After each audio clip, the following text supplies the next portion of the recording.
Bonjour à toutes et à tous et bienvenue à cette table ronde Vie ma vie de femmes entrepreneurs organisée par le Rallye des Pépites. Aujourd'hui, on est ravis d'être à Limoges pour interviewer 4 femmes entreprenantes au parcours hyper différent et qui chacune à leur manière ont décidé de se forger leur propre chemin, toujours avec cette envie de liberté et de montrer que c'est possible. Les 4 personnes qu'on va recevoir aujourd'hui, chacune leur tour, et ce sera tout d'abord Fatima Amara de d'Amara Infini, ensuite ce sera Stéphanie Quéroy de Luxéel et de la CPME, suivi de Laure Sandoval de Sanodev et enfin Florence Mouli de Veolia Eau. Merci à vous d'être là, de nous écouter et c'est parti. Bonjour Laure. Bonjour Théo. On est ravis de te recevoir aujourd'hui. Merci. Est-ce que tu peux te présenter s'il te plaît ? Alors, je suis Laure Sandoval, présidente et fondatrice de l'entreprise Sanodev. Donc, on est spécialisé dans la conception, la fabrication et la commercialisation de machines de désinfection avec une vraie entité durable, green, puisqu'on s'appuie sur des traitements physiques qui viennent en alternative à l'utilisation des produits chimiques. Ok. On va revenir sur tout ça pour bien comprendre exactement ce que vous faites. Est-ce que tu peux nous expliquer un peu ton parcours et comment t'en es arrivé là et aussi arriver à créer ta propre entreprise pour le coup ? Alors moi, j'ai commencé par un master en sciences et génie de l'environnement à Paris. Ensuite, j'ai voulu me professionnaliser en suivant une école d'ingénieur, donc qui est juste à proximité de mes bureaux actuels, donc c'est l'ENSI. Donc je suis ingénieure en eau et génie de l'environnement. Ok. Ensuite, j'ai poursuivi par une formation entrepreneuriale à HEC. Et je suis rentrée ensuite dans ce qu'on appelle un incubateur qui accompagne en fait les jeunes porteurs de projets à maturer leur projet et à créer leur entreprise. Donc en fait, moi, je suis arrivée un petit peu dans l'entrepreneuriat un peu par hasard. J'avais un projet d'études qui consistait à développer une machine de désinfection des DASRI, ce qu'on appelle. Les DASRI, c'est les déchets médicaux. Par un système micro-ondes, en fait, on enlevait le risque infectieux que ces déchets peuvent générer et on les transformait en ordures ménagères. Okay. Et en fait, ce projet, je l'ai présenté à un concours d'étudiants qui existe toujours d'ailleurs, le concours Campus Entrepreneur. Et en fait, on a plutôt gagné le concours en fait. Donc derrière, s'est posé la question est-ce qu'on poursuit sur quelque chose de concret ? Et donc de là, voilà, après mes études, j'ai repris ce projet qui a maturé, je l'ai proposé à l'incubateur et ça a donné Sanodev qu'on a créé en 2013. Donc aujourd'hui, au début, j'étais seule et maintenant, on est une quinzaine de collaborateurs. Ok, bravo. Qu'est-ce qui t'a donné envie de créer ce projet, tu le disais, mais un projet d'école, mais c'est quand même déjà, il y avait un petit côté entrepreneurial dans tout ça. Comment ça t'est venu à l'esprit ? Ça m'est venu, alors sûrement que j'avais déjà une âme, je sais pas, une âme d'entrepreneur quelque part, l'envie de créer quelque chose, d'avoir une certaine liberté aussi professionnelle. En faisant ce concours de création virtuelle au départ d'entreprise, ce qui m'a plu, c'est vraiment la diversité des métiers en fait quand on est chef d'entreprise, même à mon stade, toute petite, on touche à vraiment beaucoup de choses, quoi. Donc que ça soit la technique, mais le management, la comptabilité, le fonctionnement global d'une entreprise, ça demande beaucoup de compétences que je n'avais pas du tout au départ et que j'ai appris un petit peu sur le tas. Et d'où cette formation à HEC également. À l'incubateur, j'ai reçu beaucoup de formations également. Et quand j'ai créé aussi, j'ai été accompagnée par le réseau Entreprendre. Je ne sais pas si c'est un réseau qui est constitué de chefs d'entreprise qui aident des nouveaux porteurs ou jeunes pousses à se lancer là-dedans et à passer les méandres parce qu'il y en a beaucoup. Et donc, j'ai rencontré beaucoup de gens qui m'ont accompagnée, qui m'accompagnent encore parce qu'en fait, on est constamment en train de répondre à des problématiques. On ne peut pas être compétent partout. Donc ça permet de s'appuyer sur des gens qui ont des spécificités, des compétences bien précises. Et voilà, ça permet d'avancer plus sereinement, on va dire, et d'avoir un soutien moral quasi permanent, on va dire. Qui est important aussi, quand on entreprend. Et tu te souviens de ce déclic, ce moment où tu te dis, en fait, ce projet que j'ai présenté en école, mais ça va devenir ma boîte ? Et ben, je me suis dit pourquoi pas. En fait, ça répondait à beaucoup de critères. Il y avait la techno fonctionnait, le marché était identifié, on avait gagné le concours, il y avait un business plan qui était déjà fait, alors un business plan d'étudiant, hein, Ouais. mais voilà, donc tout était déjà bien concret. Et en fait, c'est l'incubateur qui est venu me dire, mais tu veux pas en faire quelque chose de concret, quoi, hein, Ok. très clairement. Et je me suis dit, bah, pourquoi pas? Après tout, ça peut être une aventure sympa. Ouais. Et c'est ce que j'ai fait. T'as réagi comment quand ils t'ont dit ça? C'était oui directement ou en fait, oh, je vais peut-être pas y aller Non, tout de suite? c'était oui assez facilement parce que j'avais vraiment l'envie. Et l'incubateur est vraiment un tremplin et en plus une sécurité parce on nous met des locaux à disposition. On est même rémunéré pendant un an pour porter son propre projet. Donc ça, c'est quand même assez extraordinaire. Donc on ne prend pas énormément de risques, en fait. Et on est jeune, on n'a pas encore beaucoup de besoins financiers. Enfin, c'était le meilleur moment pour se lancer, quoi. Ok. Et un incubateur, vous étiez rémunéré pour le coup, parce que c'est pas toujours le cas. Alors oui, Ouais. il faut répondre à certains critères, mais Ouais. effectivement, c'est la région. Alors à l'époque, c'était la région Limousin. Ouais. Et maintenant, c'est, je suppose, Nouvelle-Aquitaine. Mhm. Mais oui, pendant un an. Effectivement, donc assez confortable pour le coup de Ouais, pouvoir. je crois assez pouvoir- unique, même assez unique Ouais. en France, en fait. Ouais. hein. Ok, et justement, comment se passe le début quand tu entreprends? Tu parles d'accompagnement, mais j'imagine que toi, tu avais déjà bien le projet en tête. Alors, sur quels aspects tu as pu être accompagné? Vous avez été accompagné pendant 3 ans, c'est ça? Oui, je suis rentrée à l'incubateur en 2011 et j'ai créé en 2013. Mhm. Et en fait, les aspects sont, on a un appui technique, donc on a adossé un laboratoire de recherche pour maturer la techno, parce qu'elle n'était pas complètement finie, hein. Et on a un accompagnement plus business, donc études de marché, recherche de clients, formation à la comptabilité, etc., qui sont, voilà, quand on sort d'école d'ingénieur, on n'est pas du tout formé à ça, quoi. Donc ça a été vraiment une grande aide, quoi. Ouais. Et c'est pour ça que tu as voulu faire HEC pendant un an? Pour Aussi, compléter voilà, aussi ça a été cette... vraiment pour compléter ces lacunes, en fait, hein. Mhm. J'ai essayé de faire en sorte de me donner toutes les armes pour me lancer au combat, parce que c'est un peu un combat quand même, et pour me donner toutes les chances de réussir, quoi. Ouais. Un combat, pourquoi? Pourquoi ce terme? Parce qu'au départ, c'est pas... En fait, quand on part de rien, parce que c'est le cas, hein, quand on part de rien, vraiment d'une création brute, d'un système qui n'existe pas, d'une technologie innovante, ça n'existait pas, en fait. C'est la technologie, la première technologie qu'on a développée, parce qu'en plus, on en a développé plusieurs derrière. Ça prend du temps, en fait. Trouver ses premiers clients, il y a une rupture de marché, d'innovation, on change les usages complètement, donc ça, c'est pas évident. Il faut convaincre les clients que on faisait comme ça. Avant, vous désinfectiez vos déchets en les faisant collecter, en les incinérant. Non, maintenant, vous allez les traiter chez vous et vous allez les envoyer aux ordures ménagères. Voilà, c'est des changements d'usage que les gens sont pas forcément prêts à changer tout de suite. Donc il faut les former, il faut leur présenter la technologie, il faut leur expliquer comment ça fonctionne, etc. Donc tout ça prend énormément de temps. En même temps, il faut finir de développer la technologie, la machine qu'on va vendre. Donc ça, c'est relativement long et ça prend plusieurs années, en fait. Ensuite, il y a se constituer une équipe, parce qu'au début, j'étais un petit peu toute seule.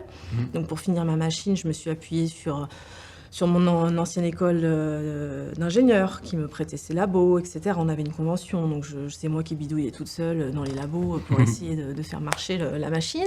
Ouais. L'UT du Limousin aussi me prêtait une partie de ses machines d'atelier pour fabriquer de la tôlerie, le châssis de la machine, etc., un broyeur, etc. Enfin, donc, du coup, ça a été toute une aventure qui était géniale, hein, super enrichissant. J'ai appris plein de choses, que ce soit d'ordre technique ou plus administrative ou plus RH. Mais ça, c'est venu un petit peu plus tard. Donc après, j'ai essayé de m'entourer de personnes qui partageaient mes valeurs, qui étaient prêtes aussi à comprendre le fonctionnement d'une start-up, on va dire, où c'est très différent d'un grand groupe. C'est-à-dire que quelqu'un qui travaille dans une start-up, il est extrêmement versatile, en fait. Il touche à tout un tas de compétences qui sont très diverses, en fait. Et on lui demande d'être assez autonome et touche à tout. Donc, ça ne correspond pas à tous les profils, quoi. Effectivement, et c'est ce que je ressens aussi dans ton profil, c'est qu'à la fois tu as créé une machine, quand même, même plusieurs, j'imagine, développement de produits d'innovation, donc tu as tout ce côté ingénierie.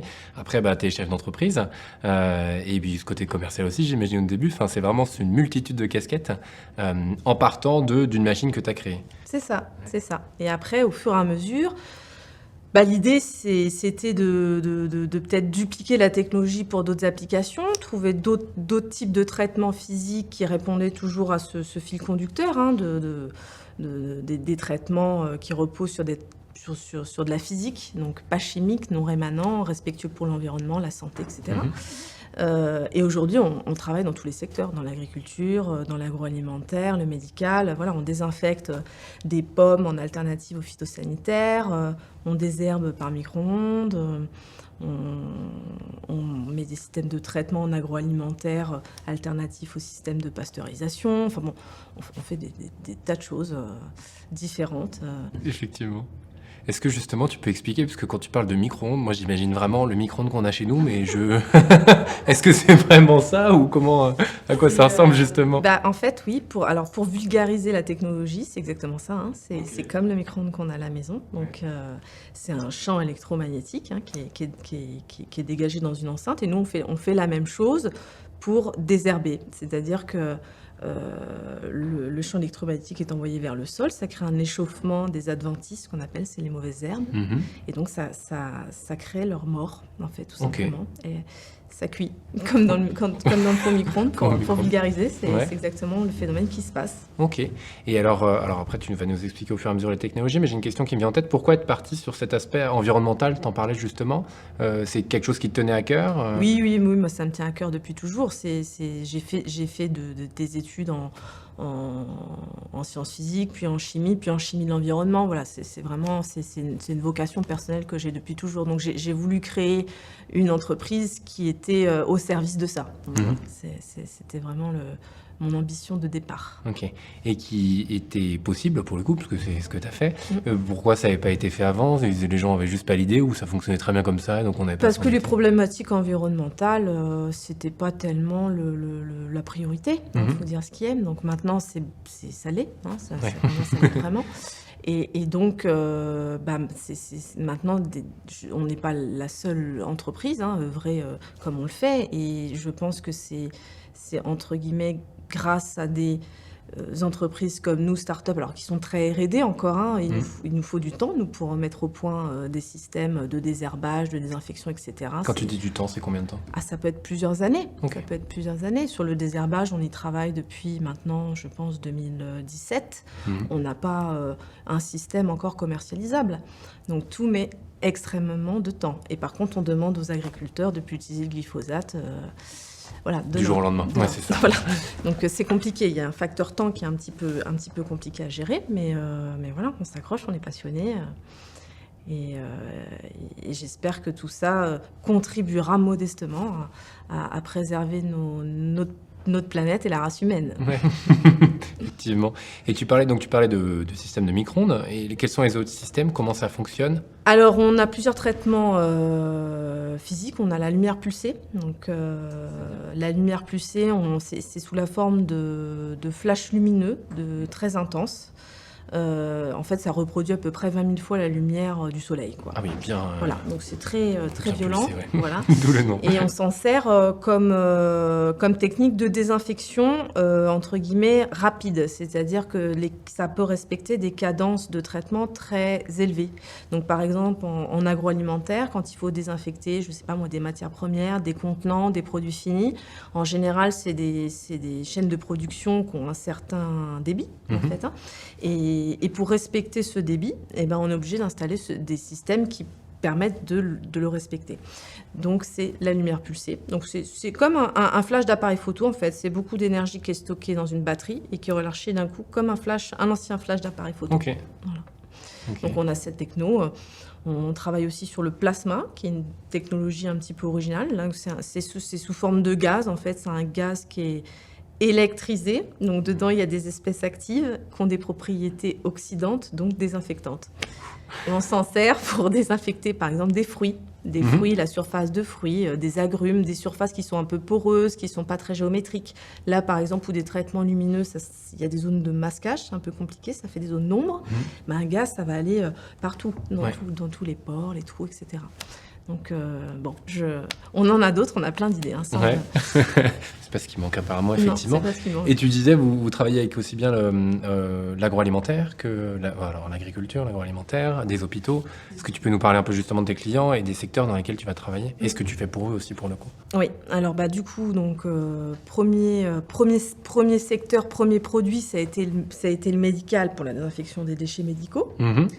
Ensuite, on a voulu étendre donc, au secteur de l'agriculture parce qu'il y avait des changements qui s'opéraient et c'était intéressant de travailler sur ces sujets. Donc, désherbage en alternative au glyphosate, donc désherbage par micro-ondes, désinfection des fruits en alternative à l'utilisation des phytosanitaires, donc là de la désinfection post-récolte.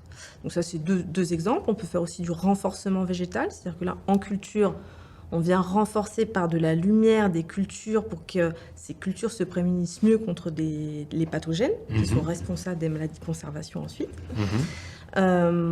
Agroalimentaire, là, on inclut nos systèmes sur des chaînes de production existantes. Donc, on va désinfecter des matières premières, des contenants, des produits finis avant emballage, avant emporquelage, avant qu'on les retrouve au supermarché, par exemple. Et médical, paramédical, c'est plus récent, en fait, parce que pendant la crise sanitaire qu'on a rencontrée, on a été assez sollicité. Donc, on est une entreprise spécialisée dans la désinfection. Donc,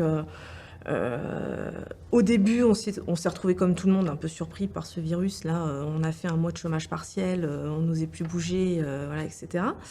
Et ensuite, très rapidement, en fait, on s'est dit, il faut conserver quelque chose là-dedans. La désinfection, on connaît, les virus, on connaît. Et on avait des pilotes de laboratoire chez nous de lumière pulsée. Donc, c'est vraiment des pilotes pour tester nos technologies sur les fruits, etc.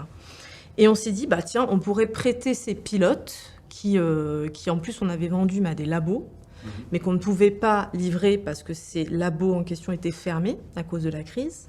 Donc on s'est dit, on va les prêter. Peut-être qu'il y a des gens qui veulent désinfecter des choses parce que le virus pouvait se transmettre par contact de surface. Donc on s'est dit, voilà, les clés, les téléphones professionnels, tout ce qui s'échange en fait entre les personnes était potentiellement vecteur de contamination. Donc on a lancé dans les médias à qui voulait, gracieusement, si quelqu'un avait besoin de désinfecter des choses. Et en fait, bizarrement, des structures d'aide à domicile se sont manifestées assez rapidement. C'est des gens qui sont en contact de personnes fragiles, des personnes âgées, qui manipulent les clés de leurs patients. Donc il y a constamment des échanges de clés. Donc elles passaient leur vie, en fait, je dis elles, c'est souvent des filles, à nettoyer les clés avec des lingettes, donc ça leur prenait un temps fou. Donc on leur a prêté cette machine pour désinfecter toute la clé. Donc toute la journée, ça passait dans la machine pour désinfecter les clés, les téléphones professionnels, les clés des véhicules partagés, etc. Et en fait, derrière, une fois que les labos ont réouvert, on a dû récupérer nos machines pour les placés chez leurs clients d'origine, en fait. Et ces structures se sont manifestées, voulu la machine, en fait. Ils ont voulu l'acheter. Donc de là est né un nouveau marché pour nous, pour lutter contre la Covid, mais pas que, parce que c'est multipathogène, voilà, la grippe, etc. Et derrière, on a sorti d'autres produits. Donc un robot autonome pour décontaminer les espaces, une scanette à main pour désinfecter les sièges, les pupitres de machines-outils, etc. Et du coup, ce nouveau secteur d'activité assez inattendu dû à la crise, en fait. Donc, Et justement, toi, ton activité quotidienne, c'est quoi? C'est 90% de R&D Non, je peux. Alors, on est 15. Sur 15, on est... on n'a que des techniques, en fait. Donc, niveau technicien à docteur. Donc, il faut bien que quelqu'un s'occupe un peu de l'administratif dans cette société. Donc, j'en prends une grande part. Donc, je dois faire peut-être 30% de R&D, ou en tout cas de management de projet R&D, parce que j'aime ça quand même. C'est quand même ma formation de départ.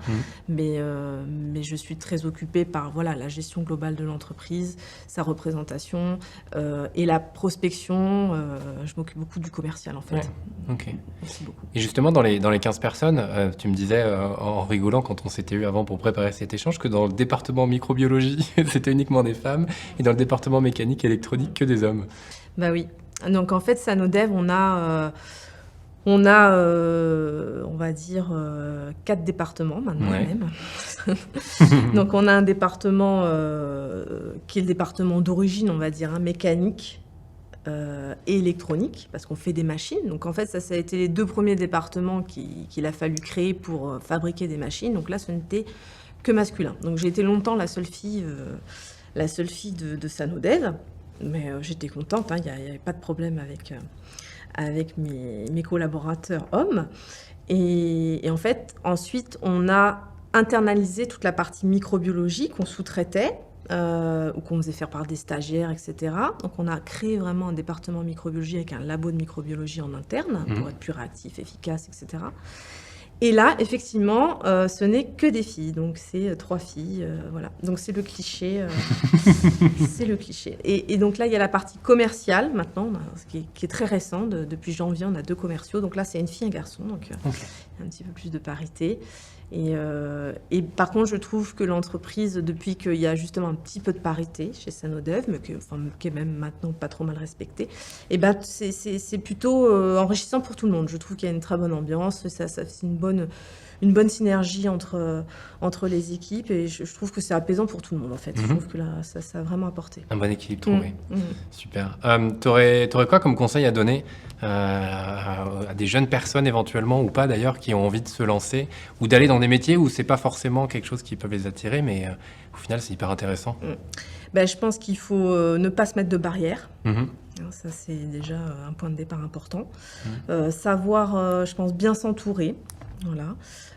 Parce que la vie, c'est aussi beaucoup de rencontres, voilà, des échanges avec des gens, des retours d'expérience, etc. C'est comme ça qu'on voit aussi que les choses sont possibles. Et ne jamais abandonner. Alors les doutes sont permanents. Je pense que j'en ai encore tout le temps, franchement. Et voilà, il faut apprendre à vivre avec ces doutes, c'est ce qui nous fait aussi avancer. Mais surtout, il ne faut jamais abandonner. Voilà, il faut toujours continuer, même quand ça paraît impossible, infaisable. Finalement, ça le fait. Alors, peut-être pas de la meilleure des façons, peut-être pas comme on l'avait imaginé au départ, mais l'important, c'est d'avancer. Il faut toujours garder ça en tête, avancer. Ouais. Et justement, je reviens juste sur les barrières. Toi, j'imagine que tu en as eu. Alors moi, je n'en ai pas tellement eu, mais ça, Ouais. parce que c'est aussi ma personnalité, je pense. Donc, mais je sais que je pense que, étant une fille, je pense qu'il y a beaucoup de femmes qui parfois se mettent des barrières. Peut-être que c'est culturel, etc. Je ne sais pas. L'éducation, je ne sais pas. Et ça, c'est un frein de départ qu'il faut dépasser, quoi. Il faut absolument le dépasser parce que sinon, on ne peut pas avancer. Ouais. Alors j'ai envie de dire comment éventuellement le dépasser, même si c'est compliqué et que c'est spécifique à chacun. S'ouvrir, discuter avec d'autres personnes, d'autres femmes qui ont eu des expériences différentes, et ça ouvre les yeux en fait, on voit juste que c'est possible. Parfait. Laure, merci beaucoup. Merci. Et à très bientôt. À toi.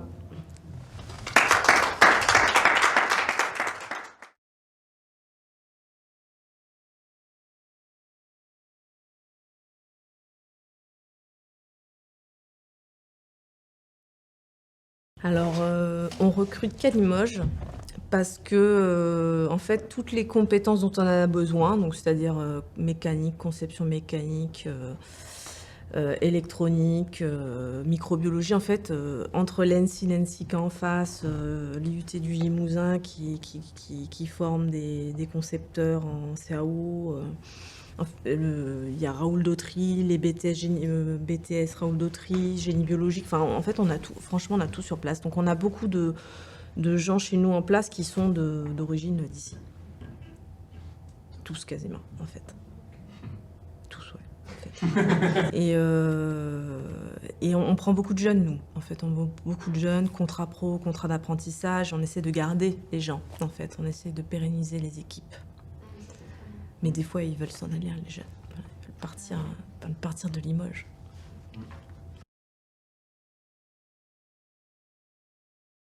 Pour l'instant, aucune. On est en autofinancement. C'est un choix. Alors c'est un choix, oui, c'est un choix parce qu'on a failli faire une levée de fonds l'année dernière en fait. Mais en fait, avec le Covid qui est arrivé, ces nouvelles opportunités de marché qui ont été créées, les aides de l'État, etc., bon, bah, finalement, c'était plus tellement le bon moment. Donc, une levée de fonds, il faut savoir aussi la faire au bon moment. Donc, on l'a décalé. C'est pas qu'on ne veut pas en faire, mais on l'a décalé. Mais c'est sûr que le schéma de Sanodev ne pourra, on va dire, se développer pleinement, surtout d'un point de vue industriel, que par une levée de fonds. Ça, à un moment donné, il faudra forcément y passer.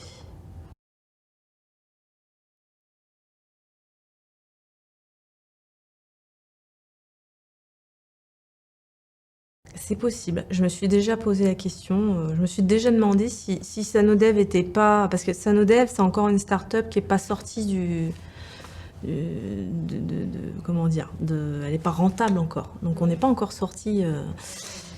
Et je sais pas si c'est pas ça qui est grisant en fait, si c'est pas ça qui me plaît. En fait, une fois qu'elle est lancée, je sais pas si j'y prendrai autant de plaisir en fait. Mais peut-être que oui, hein, je sais pas en fait, comme je ne suis pas là.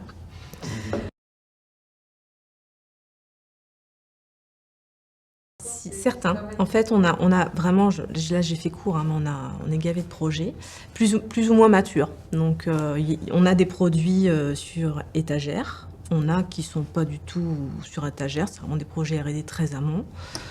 Voilà, on a vraiment différents degrés de projets. Mais bon, voilà, il faut encore travailler, quoi. Alors, elle est pas qu'en France, mais en grande majorité, oui, en France. Mais là, on a vendu 2 appareils en Mongolie, quoi, le truc vachement exotique. Okay. Ouais. Comment tu fais pour avoir des clients par là-bas? Enfin, c'est passé par une ONG, okay. En fait. Les vos notices sont en français et en anglais alors? Oui. Oui. Et en mongol, non? Non, on s'est pas lancé dans le mongol, on leur a donné en anglais, ça leur allait.